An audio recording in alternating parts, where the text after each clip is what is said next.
Let's get right into it. Number 12. The Blackness problem. Imagine being in the middle of the ocean.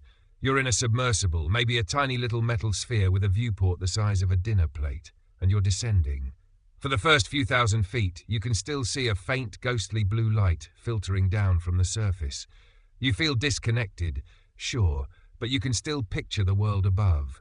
But then you keep going. 1,000 feet, 2,000, 3, and the light begins to die.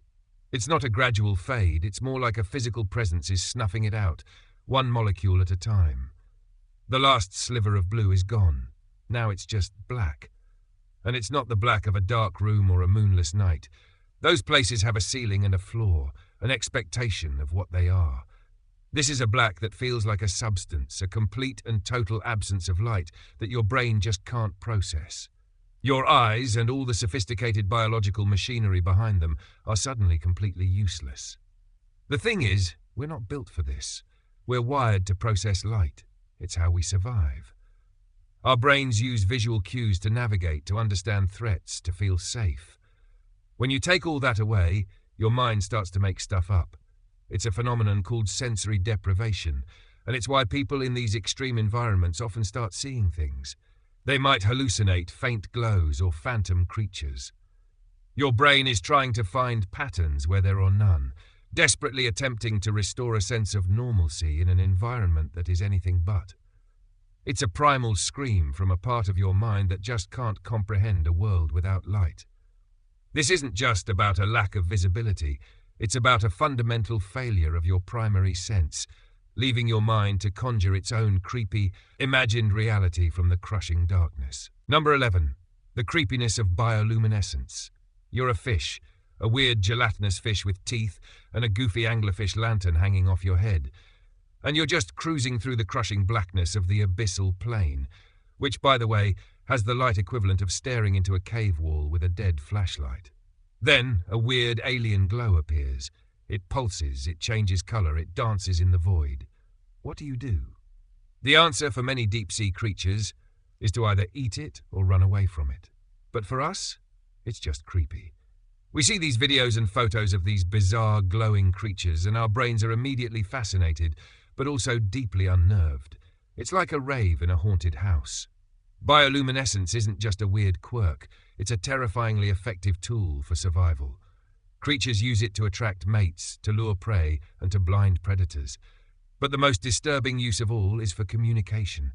Imagine a world where the only way to talk is to flash a tiny, ghostly light at your neighbor. It's less of a language and more of a silent, frantic Morse code in the dark. The glowing goo a creature excretes to confuse a predator, the light it flashes to find a partner in the vast emptiness. These aren't just biological functions. They're a reminder that life, in its most extreme forms, is constantly on the edge of survival, using whatever freaky, terrifying tools it has to make it through another day. The next time you see a glowing jellyfish video, remember that it's not just a cool light show, it's a desperate cry for help, or a lure for a meal, all happening in a world so alien, it makes your skin crawl. Number 10. The pressure cooker paradox. You've probably heard that the pressure at the bottom of the ocean is immense. But let's put that in perspective. At the bottom of the Mariana Trench, the pressure is over 1,000 times greater than at sea level. Imagine trying to hold up a car on a single fingertip. Now imagine holding up 1,000 cars on every single inch of your body. That's what it would feel like. It's enough pressure to turn a solid piece of styrofoam into something the size of a thimble. But what does this do to our minds? This is where it gets weird. For most of human history, we've existed within a tiny, narrow band of atmospheric pressure, our bodies and brains perfectly calibrated for this little pocket of air. We have no frame of reference for this kind of external force. The thought of it is so foreign to us that our minds just kind of short-circuit. And yet, some things thrive down there. Organisms with soft bodies like giant squid or certain fish have evolved in a way that the pressure doesn't crush them. They don't have air pockets in their bodies like we do, so the pressure equalizes around them. The paradox here is that for us, it's an unsurvivable force, but for them, it's just Tuesday. This highlights a fundamental disconnect between us and the deep. We see the ocean floor as a place of death and crushing force, while for its inhabitants, it's a bustling, thriving ecosystem. The fact that a force so terrifying to us is just a normal everyday condition for another form of life is profoundly unsettling, forcing you to reconsider what it means to be a fragile, land-based creature. Our worst nightmare is their perfectly normal reality. Number 9. The sounds of the abyss. We've talked about the blackness and the pressure, but let's talk about the sound. You might think the deepest parts of the ocean are silent, a quiet, peaceful void where nothing can be heard. You'd be wrong, and the sounds down there are far more unsettling than you can imagine. There's a constant, low-frequency hum from the earth itself, the grinding of tectonic plates, the rumble of volcanic activity, and the shifting of sediment. This deep, persistent thrumming isn't just noise. It's the sound of a living planet moving and groaning. And that's before you get to the creatures. The clicks of sperm whales echo for miles. The strange, haunting moans of unknown animals reverberate through the water. But the most disturbing sounds are the ones we can't identify. Scientists have recorded strange, colossal sounds that are so loud and so low frequency that they can only be heard with specialized equipment. And to this day, no one knows what made them. The most famous is a sound nicknamed the bloop, a noise so powerful it was detected by sensors across thousands of miles. It was too massive to be any known animal. For years, people speculated it was some kind of colossal, undiscovered sea creature. While some theories now point to ice quakes, the sheer scale of the sound and the years of mystery behind it left a profound, creeping sense of dread. The deep ocean is not silent. It's a cacophony of bizarre and often unidentifiable sounds, a constant reminder that something out there is bigger than us, louder than us, and utterly alien. Number 8. The psychological effects of isolation. It's a fact of deep-sea exploration that you are incredibly, fundamentally alone. You're in a tiny metal ball, miles below the surface, with nothing but the blackness and your own thoughts. Every single thing you know about the world, every bit of your reality, is gone. The sky, the sun, the wind, other people, all of it is miles and miles away. This isn't the kind of isolation you experience on a deserted island. On an island, you can see the sky, you can breathe fresh air, you can feel the sun. The deep sea is a sensory deprivation chamber on a cosmic scale. And your brain, left to its own devices, starts to get a little weird. It's a known psychological phenomenon. When you cut off external stimuli, the mind turns inward. It starts creating its own reality. You might start talking to yourself or to the machine or to the disembodied voice in your head. Hallucinations aren't just for sci-fi movies. They're a predictable reaction to extreme loneliness and the absence of sensory input. Pilots on long solo flights experience it, and so do explorers in the deep. Your brain's desperate attempts to find something, anything, to latch onto can lead to terrifying visions or the feeling of a presence that isn't there. The ultimate horror of the deep isn't the monstrous creatures you might find, but the monster your own mind becomes when it's left completely alone in the dark. Number 7. The unpredictable dangers of the unseen. Imagine you're driving down a road and you see a pothole. You know what it is, you know what to do. Now imagine a pothole that could swallow your car whole, and it's invisible. That's what deep-sea exploration is like. Everything we do in the ocean is based on incomplete information. We have maps, sure, but they're not like maps of a city. They're more like rough sketches drawn in the dark.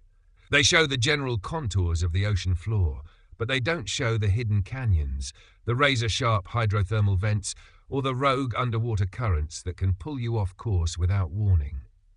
Every journey into the deep is a blind leap of faith. The smallest mistake, a tiny miscalculation, can be catastrophic. A rogue current can slam you against a rock face you didn't even know was there. A temperature change can cause a sudden shift in water density, making your descent or ascent more difficult than you anticipated. The ocean doesn't care about your plans. It doesn't care about your technology. It's an unpredictable, chaotic environment governed by forces we barely understand, and your survival depends on a hope that today, the invisible dangers decide to leave you alone. The chilling reality is that we're exploring a world where the biggest dangers aren't the things we can see, but the ones we can't even imagine. Number 6. The uncanny valley of the deep. We've all heard of the uncanny valley, that weird psychological phenomenon where something looks almost, but not quite, human. It's why creepy dolls and early CGI look so unsettling. The deep sea has its own version of this, and it's far more disturbing. We're used to seeing creatures with eyes, mouths, and recognizable body parts. But what about a creature that's just a stomach, or a thing with a mouth that takes up its entire body? The deep ocean is full of these biological misfits, creatures that seem to violate every rule of anatomy we understand. Think of the anglerfish, with its disproportionately large teeth and tiny glowing lure. It looks like something a child would draw after a nightmare. Or the goblin shark, with its retractable jaw and bizarre fleshy snout. These animals aren't just weird, they're fundamentally alien. They exist in a world where the evolutionary pressures are so extreme that they've created life forms that feel like a biological mistake. Your brain, in its relentless quest to categorize and understand the world, just can't process them. They look like they're made of the wrong parts, assembled incorrectly, and it triggers a deep-seated revulsion. The uncanniness of the deep sea isn't about looking almost human. It's about looking like they're not from this planet at all. Number 5. The feeling of being trapped. For most of us, claustrophobia is a fear of enclosed spaces like elevators or small rooms. Now imagine being in a submersible 100 times smaller than an elevator, at the bottom of the ocean, with the entire weight of a planet's worth of water holding you in place. Claustrophobia isn't even the right word for it. This is a level of entrapment that is so complete and so absolute that it redefines the very concept of being stuck. You can't just turn the ship around and go back up. It's a multi-hour journey just to get to the surface. And if anything goes wrong, if a component fails, if the battery dies, if the hull breaches, there is no escape. This feeling of being trapped isn't just a mental state. It's a physical one. You are physically incapable of leaving your vessel. The pressure outside would crush you in an instant. The air in your lungs would be the last air you'd ever breathe. This knowledge isn't theoretical. It's a constant, palpable reality. Every sound, every flicker of a light, every single tiny vibration is amplified by the knowledge that your tiny metal bubble is the only thing standing between you and an immediate, terrifying end. This isn't just about a fear of small spaces. It's the primal terror of having your fate sealed, of being completely at the mercy of the void. Number 4. The reverse evolution of life. We're used to the idea of evolution as a slow, steady march toward complexity, from single-celled organisms to fish, to land animals, to us. But at the bottom of the ocean, things get weird. The extreme pressures and total lack of light create a kind of reverse evolutionary pressure. Life doesn't get more complex down here. It gets stranger. Many creatures lose their eyes because there's no light to see with. Why waste the energy? They lose their bright colors, their scales, their hard shells, and in some cases they just turn into goo. Take the snailfish, for example. It looks like a pile of jelly with a face, and that's because its bones are barely calcified. It's a deliberate biological strategy. Having a squishy body with low bone density is what allows it to survive the crushing pressure. The very thing that makes it look like a cartoon drawing of a fish is its ticket to survival. This is a level of biological indifference that is deeply unsettling. Evolution in the deep sea isn't about becoming better in a traditional sense. It's about shedding everything that's unnecessary, everything that's a liability, until you're nothing more than a weirdly efficient survival machine. It's a dark, minimalist version of life, a constant reminder that for every step forward on land, there are a million bizarre backward steps in the deep. Number 3. The ocean floor is a graveyard. The ocean floor isn't just a physical landscape. It's a silent, sprawling graveyard. Everything that dies in the ocean, from tiny plankton to colossal whales, eventually sinks. But it doesn't just decompose in the way we're used to. It's an eerie, slow-motion descent into the dark. Whales, in particular, become what scientists call whale falls. When a whale dies, its carcass sinks to the bottom, where it becomes a massive, floating feast for a bizarre ecosystem of worms, crabs, and microbes that have evolved specifically to live on decaying flesh in the deep. Think about it. A creature that lived in the sunlit surface is now feeding a new alien world in the abyss. It's a profound and disturbing image. The bones, the blubber, the organs, they all become part of the deep-sea cycle. The seafloor is a living museum of death, a repository of everything that ever lived and died in the ocean. Every skeleton, every shell, every fragment of decay is a testament to the endless cycle of life and death, a constant reminder that the sunlit world above is fundamentally connected to the dark, lifeless world below through the relentless pull of gravity. Number 2. The myth of the void. We've been talking about the deep ocean as if it's an empty, lifeless void. But that's the biggest and most terrifying secret of all. It's not. The void is a myth. For decades we've had this popular image of the deep as a great emptiness, a place where nothing can possibly exist. It's the ultimate blank canvas for our fears. We've imagined it to be a silent, desolate world with nothing but a few scattered, bizarre creatures. The reality is far more disturbing. The deep is teeming with life, and not just the weird fish we see in documentaries. It's filled with complex ecosystems, with life forms that are so fundamentally different from ours, they defy easy classification. There are entire forests of tube worms, colonies of microbes that feed on methane, and complex food webs that exist completely independent of sunlight. We've explored less than 5% of the ocean, and every time we send a probe down, we find something new and bizarre. The myth of the void is a psychological defense mechanism. It's easier to imagine the deep as a sterile, empty place because the alternative is horrifying. A living, breathing, alien world that we have only just begun to scratch the surface of. The true terror isn't that there's nothing down there.